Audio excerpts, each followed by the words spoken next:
2.5 metre की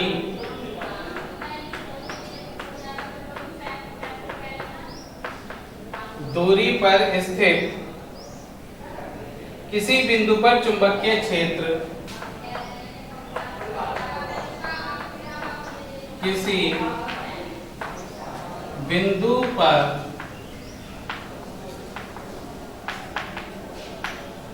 चुंबकीय क्षेत्र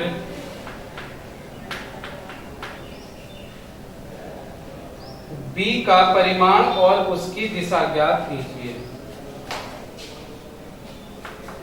B का परिमाण और उसकी दिशा ज्ञात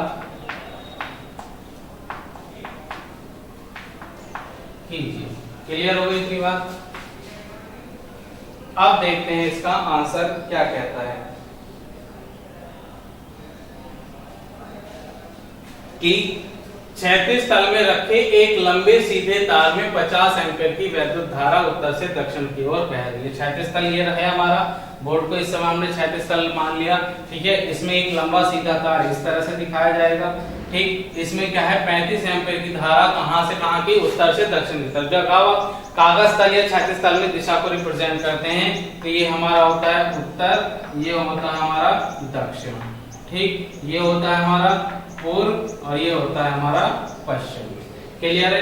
अब इसमें जो धारा की दिशा है वह क्या है, उत्तर से दक्षिण की ओर, यानी कि ऊपर से नीचे की ओर बह रही है, ठीक। तार के पूर्व में, तार का पूर्व ये हो गया, कितनी दूरी पर, 2.5 मीटर की दूरी पर हमने यहाँ पर मान लिया एक बिंदु हमारा P है। कितनी दूरी है इसकी तार से, 2.5 मीटर। क्लियर है इतनी बात? तार के पूर्व में 2.5 मीटर की दूरी पर स्थित है किसी बिंदु पर चुंबकीय क्षेत्र B का परिमाण, यानी कि यहाँ पर क्या निकालना है, B ज्ञात करना है और इसकी चुंबकीय क्षेत्र की दिशा हमने ज्ञात करनी है, ठीक। अब देखिए यहाँ पर हम सबसे पहले, अभी मैंने इससे पहले वाला क्वेश्चन कराया था कि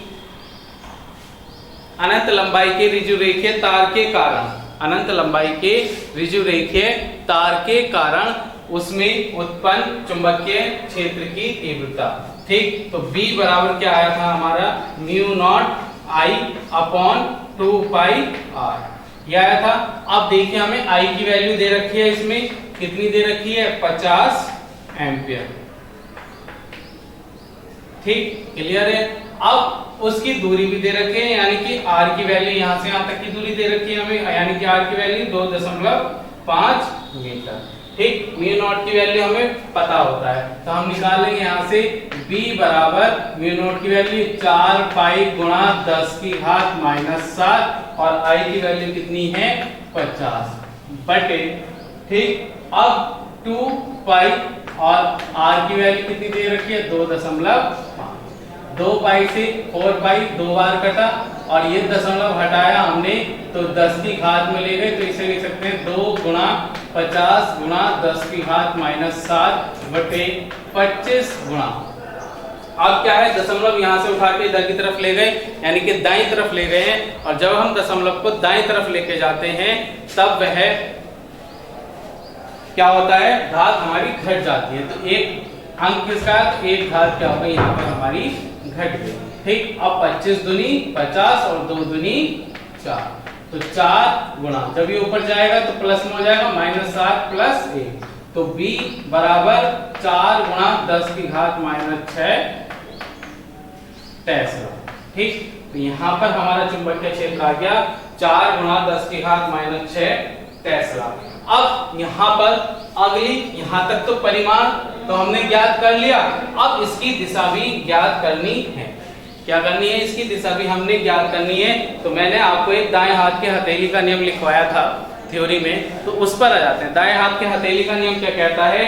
अंगूठा, यदि हम अपने दाएं हाथ को इस प्रकार फैलाएं कि अंगूठा चालक में बहने वाली धारा की दिशा और उंगलियां उस दिशा की ओर इंगित करें, यानी कि उस दिशा की ओर चिन्हित करें जहां पर हमें चुंबकीय क्षेत्र ज्ञात करना है, तब हमारा हथेली के लंबवत धक्का लगाने की दिशा क्या होगी? चुंबकीय क्षेत्र की दिशा होगी। क्लियर है इतनी बात? तो यहाँ पर इस चुंबकीय क्षेत्र की दिशा ज्ञात करनी है, तो आ जाते हैं। चलिए, अब दाएं हाथ का है तो दाएं हाथ का ही यूज करेंगे।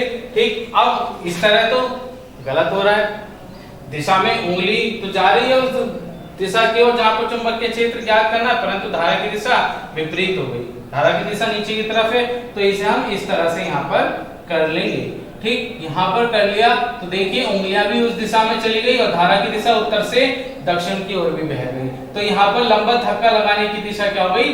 कागज तल के लंबवत ऊपर की ओर। तो यहाँ पर लिख लेंगे अतः चुंबकीय क्षेत्र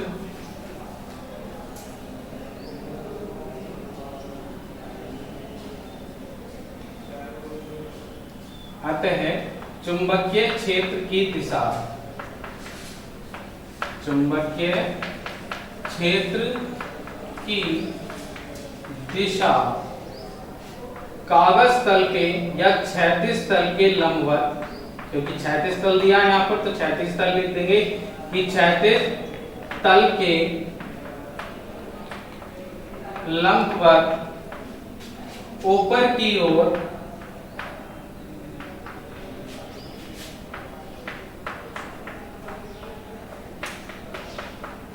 होगी।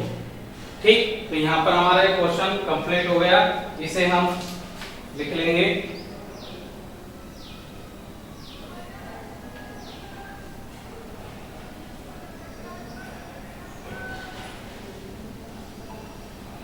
देखिए स्क्रीनशॉट सबने, वेरी गुड। चलते हैं नेक्स्ट क्वेश्चन की ओर।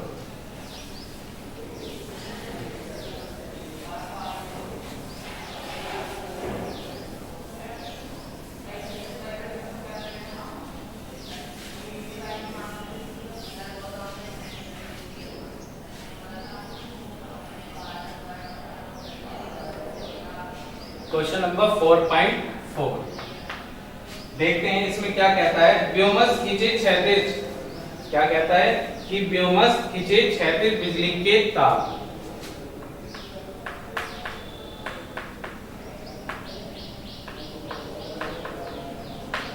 खींचे क्षैतिज बिजली के तार में 90 एम्पीयर विद्युत धारा पूर्व से पश्चिम की ओर प्रवाहित है। तार में 90 एम्पीयर की विद्युत धारा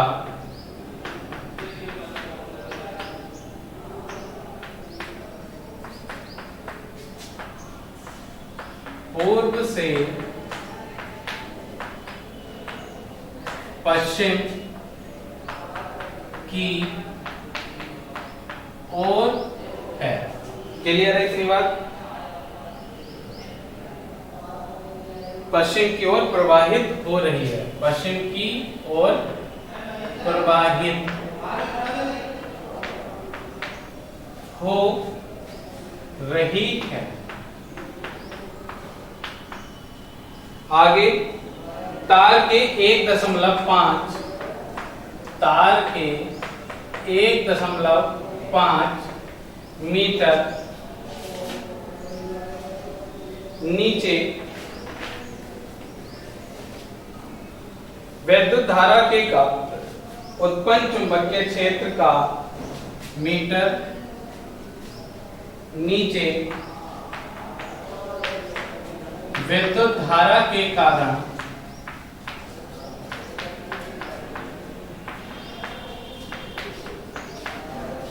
उत्पन्न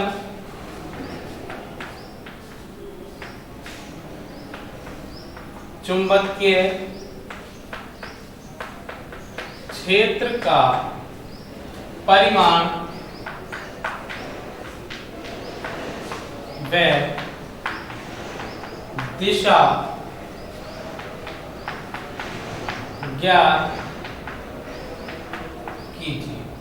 ठीक, आंसर देखते हैं इसका। ठीक, सबसे पहले हम क्या है क्षैतिज तल पे दिशा को रिप्रेजेंट कर देते हैं, जैसे कि हमने पिछले सवाल में भी किया था। ये उत्तर, ये दक्षिण, और ये हमारी हो गई पूर्व, और ये हो गई हमारी पश्चिम।